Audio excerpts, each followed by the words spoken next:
ঢাকা মেডিকেলে হামলা মারধরের প্রতিবাদে সারা দেশে কর্মবিরতির ডাক দিয়েছেন চিকিৎসকরা। আরও তথ্য নিয়ে আমাদের সঙ্গে ঢাকা মেডিকেল ও সলিমুল্লাহ মেডিকেল কলেজ হাসপাতাল থেকে যোগ দিচ্ছেন সহকর্মীরা। প্রথমে আমরা যাব ঢাকা মেডিকেলে, আছেন সহকর্মী ইউসুফ রানা। ইউসুফ রানা, আমাদেরকে জানাবেন সেখানকার সবশেষ পরিস্থিতি।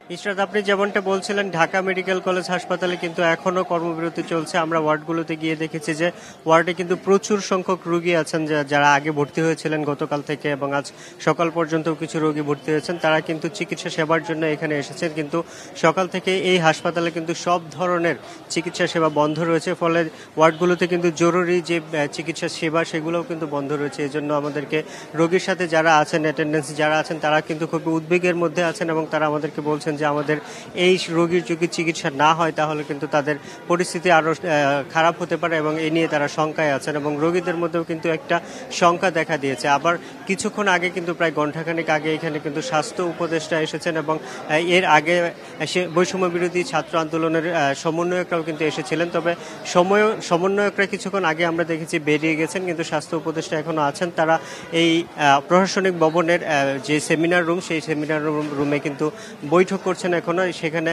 এই হাসপাতাল কর্তৃপক্ষ এবং সিনিয়র ডাক্তাররা এবং অন্যান্য যে কর্তৃপক্ষ যারা আছেন তারা আছেন। সেই ঘণ্টাখানিক যাবত এই যে বৈঠক, সেই বৈঠকের পরে কিন্তু আমাদেরকে গণমাধ্যমকে জানানো হবে এখানকার আপডেট, সেটি কিন্তু আমাদেরকে তাদের পক্ষ থেকে জানানো হয়েছে। এছাড়া এর বাইরে কোনো তথ্য কিন্তু তারা আমাদেরকে দিচ্ছে না, এবং আমরা কিন্তু সেই বৈঠকে গণমাধ্যম কর্মীরাও কিন্তু যেতে যাচ্ছে না বা যাওয়ার অনুমতি নেই।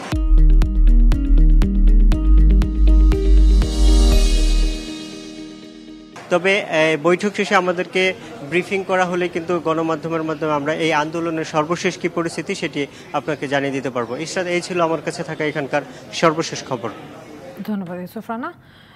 এদিকে নিরাপত্তার আশ্বাস পেয়ে স্যার সলিমুল্লাহ মেডিকেল হাসপাতালে কাজে যোগ দিয়েছেন চিকিৎসকরা। আরও জানাবেন আমাদেরকে সহকর্মী লিটন মাহমুদ। ধন্যবাদ। রাজধানীর স্যার সলিমুল্লাহ মিটফোর্ড যে হাসপাতালটি রয়েছে সেখানে অল্প কিছুক্ষণ আগে নিরাপত্তার আশ্বাস পেয়ে যারা কর্মরত ছিলেন সেই সকল চিকিৎসকরা কিন্তু তাদের কর্মস্থলে যোগ দিয়েছেন এবং এই মুহূর্তে চিকিৎসা সেবা চলছে।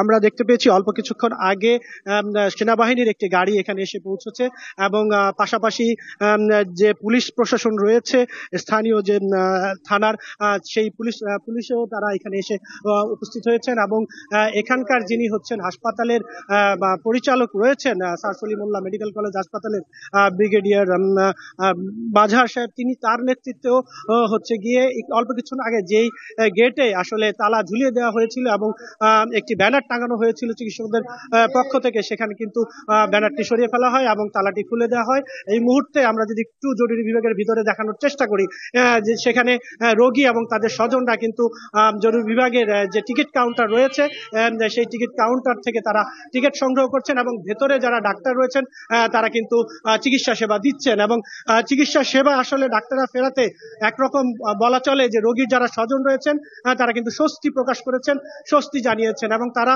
বলছেন যে ডাক্তারদের যে নিরাপত্তার ব্যবস্থা সেটি যেন সরকারের পক্ষ থেকে জোরদার করা হয়। এই রকম পরিস্থিতি যেন আসলে আর পড়তে না হয়। আমরা একটু কথা বলতে চাই দু একজনের সঙ্গে। এই যে দীর্ঘক্ষণ বন্ধ ছিল, এখন চিকিৎসা সেবা শুরু হয়েছে, এতে করে আপনারা স্বস্তি প্রকাশ করছেন কিনা, কি মনে হচ্ছে রোগী নিয়ে এসে? এখনো ভোগান্তি, প্রচন্ড ভোগান্তি, সহজে টিকিট পাওয়া যাচ্ছে না, চিকিৎসা পাওয়া যাচ্ছে না, আবার না কালকা আসেন, আউটরুমে আসেন, এই নানান ধরনের কথা। আমরা যদি আরেকজনের সঙ্গে একটু কথা বলতে চাই, উনি ভোগান্তির কথা বলছিলেন, এখানে চিকিৎসা সেবা নিতে এসে আসলে কি অবস্থার মধ্যে পড়েছে? মানে এখানে তীব্র প্রচন্ড ভোগান্তি অবস্থা হইতাছে। তো আমরা এখানে আসছি মনে করেন সকাল 12টার দিকে আসছি। তো এখন থেকে যে আন্দোলনটা মানে চলতেছে, মানে চালিয়েছে, এটা আমাদের অনেক মানে অস্বস্তিকর পরিবেশ তৈরি হয়েছে। এখন তো হচ্ছে গিয়ে তারা প্রত্যাহার করেছে, এখন কি মনে হচ্ছে? এখন একটু ভালো পরিবেশ হয়েছে চারোদিকে, এখন মনে আস্তে আস্তে সবকিছু সঠিকভাবে চলতেছে। এটাই যদি ওনারা মানে বুঝতে পারে, বজায় রাখতে পারে, তা আমাদের জন্য অনেক ভালো হবে। ছিলেন তারা যেটি বলছেন যে সকাল থেকে তারা একরকম ভোগান্তির মধ্যে ছিলেন, এবং এই ভোগান্তি আসলে অল্প কিছুক্ষণ আগে তারা এটি আসলে প্রত্যাহার করে নেয় এবং নিরাপত্তার আশ্বাস পেয়ে তারা প্রত্যাহার করে নেওয়ার ফলে তাদের ভোগান্তি কিছুটা কমেছে। তারা ভবিষ্যতে এ ধরনের আর কোনো কিছু চান না, এবং তারা আশা করেন যে সরকারের পক্ষ থেকে ডাক্তারদের যে দাবি সেটি পরিপূর্ণভাবে মানা হবে এবং ডাক্তাররা তাদের যে চিকিৎসা চিকিৎসা সেবা নিয়মিত কার্যক্রম সেটি চালিয়ে যাবেন। ইশরাত। ধন্যবাদ লিটন মাহমুদ।